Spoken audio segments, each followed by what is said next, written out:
Now we will go through the actual system Verilog code of the AXI write front end module. So this is a write front end module. Before going into the module, you can see that there are few more type defs added here, which are AXI write address packet, AXI write AXI data packet, and an AXI address data packet. So these structures are added to make your code more simple. So we can pad in an address packet you need to pad ID, length, and address. So we are making a typedef struct with the name AXI addr packet underscore t, and again for the same way in this data part you need to club together the address, the total length, and all the 15 data those are coming through the data channel. So again I have defined another structure called AXI data packet underscore t and made it as a typedef. And in the same way I have added another structure called AXI address data packet, which is clubbing all these address and data field which are ID, length, address, and 15 datas. Now this is the AXI write front end module.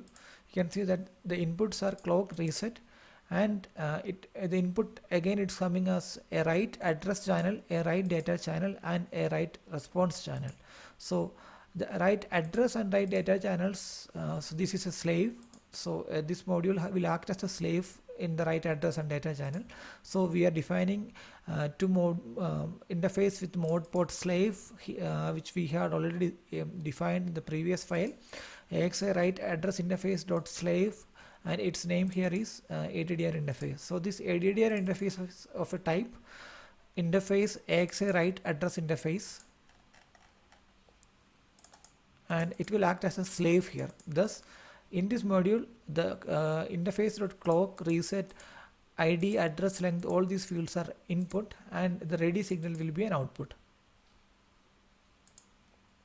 In the same way, the write data channel dot slave, we have a data interface, and so again in the data interface the ready signal will be driven from this module. And for the response interface, this module or our actual duty will be acting as a master. Thus in the response interface we are passing a response interface handle with which will act as AXI write response interface dot master mode port. Again there is an input hold coming from the top module to this module. This is to hold the operation of fetching data from the FIFO, which we will discuss further. And the output from this module are a signal indicating there is a valid packet available and actual packet, AXI write packet. So you can see that the AXI write packet is a variable name or the port name, and it is of type AXI write AXI address data packet T. So this output will be having the fields ID, length, address, and the 15 datas. So this is a module port definition for the AXI write front end module. Now these are the internal signals. So you have two FIFOs. You have the corresponding address FIFO write enable, address FIFO read enable, address FIFO full, and address FIFO empty. And in the same way for data FIFO also we have a write enable, read enable, FIFO, and empty signals defined, which we will derive in the coming part. Again, these are the internal signals used in this module definition.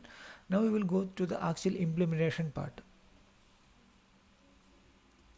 So this was the diagram of the AXI write front end which you need to implement in system Verilog. So you can see that there are two FIFOs, address FIFO and a data FIFO.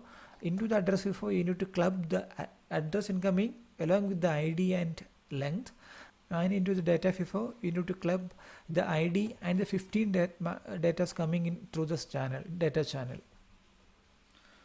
So these are the FIFOs. So I have declared instance of two FIFOs with name AXI write address FIFO and AXI write data FIFO with appropriate parameters. Now before going into the parameter, let's see what all are the inputs and output to this FIFO.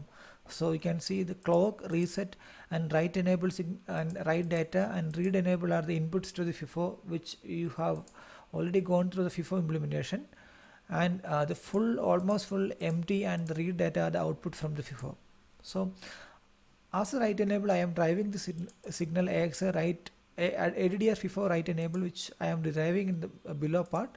And you can see that the write data which I have put here is ADDR FIFO write data, and it is declared as a type of AXI ADDR packet.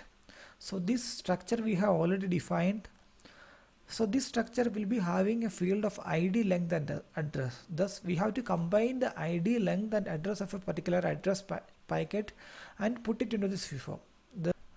Thus the width of this FIFO should be the width of this type, which is AXI ADDR packet T, which you can see from here. It is equal to 4 plus 4 plus 32, but here we are using a system verilog inbuilt function called $bits. So once you have typed of defined, you can use the $bits of a particular type to get the total number of bits need to represent that data type. So here the width of the FIFO is $bits of AXI write ADDR packet T, which is a type diff struct. Now we have the FIFO instantiated with signals which are coming input, which is coming as input and output of this FIFO. Now you need to derive or drive the signals and make use of the output signals accordingly in the code. In the same way, you have a data FIFO. You can see that its width is defined as 512 data. The reason is the input to this FIFO, we are adding only the 16 data coming through the AXI write data channel, as we are assuming that the address and data packet are always in order with respect to the ID. There is no need to combine or put the ID into the write data FIFO. So these are the instances of the AXI address FIFO and data FIFO. Now we will go through the signals of the address FIFO. So the address FIFO write enable will be always whenever the address interface dot valid is available and the address interface dot ready is available. So this is a point where the address is valid in the interface, and at that point we are snooping the interface and putting it into the FIFO.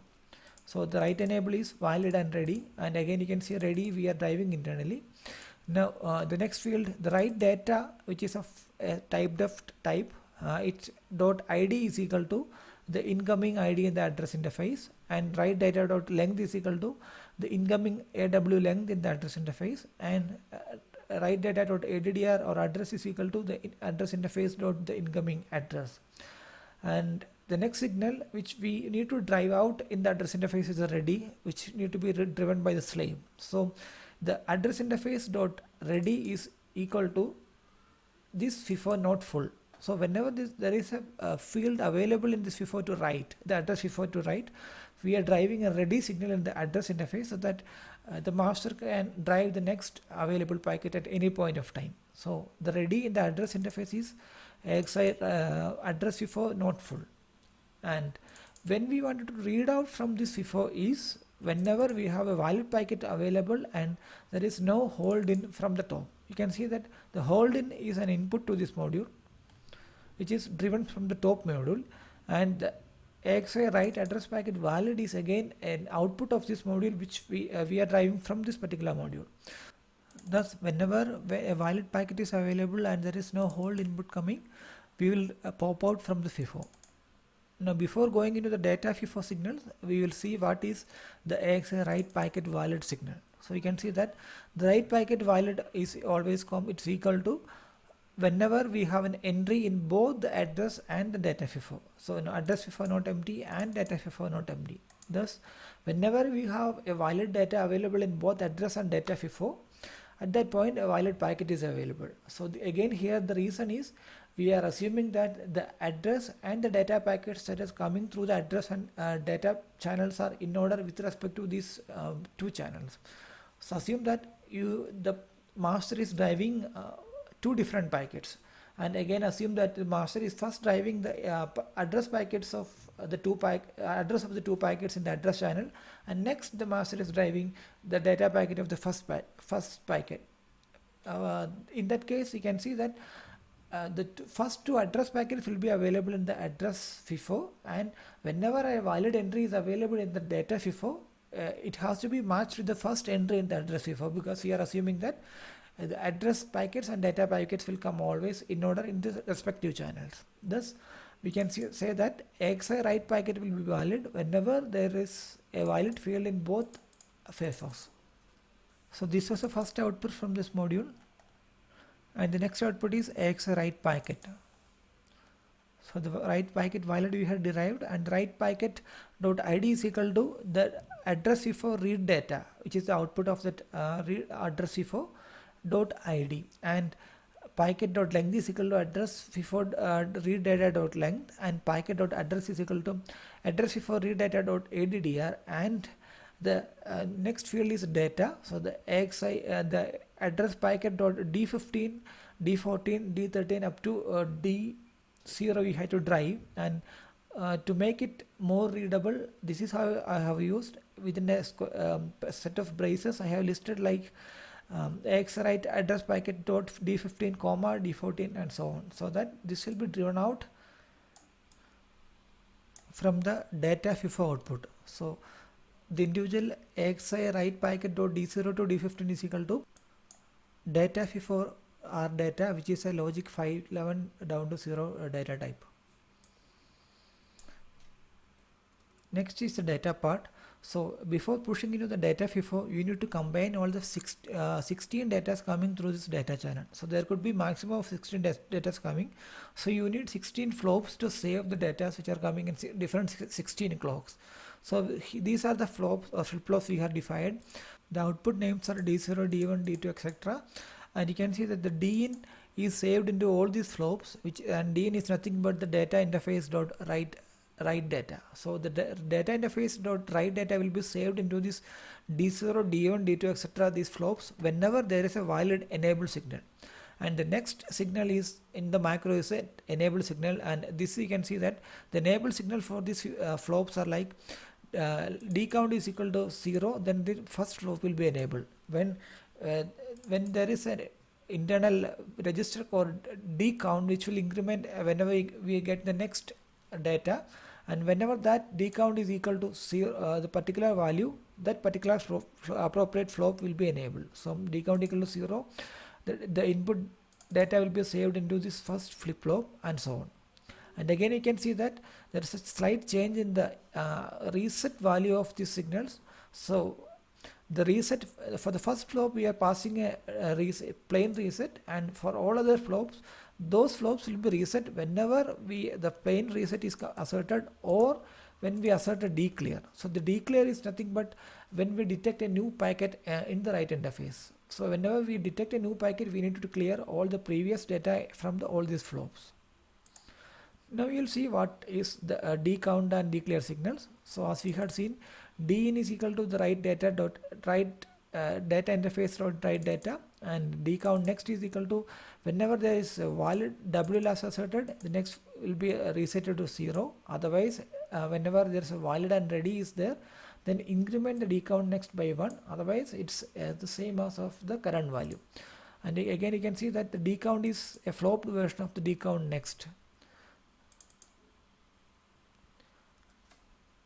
Again, the signal declare, which is used to clear the data whenever we detect a new set of data, that is equal to D count equal to 0. So since the reset is a negative reset, we are using a negation for this condition. Again, a WLAS previous is derived from the W valid and the last signal, last data in this data interface, and it is used as the write enable for the data FIFO.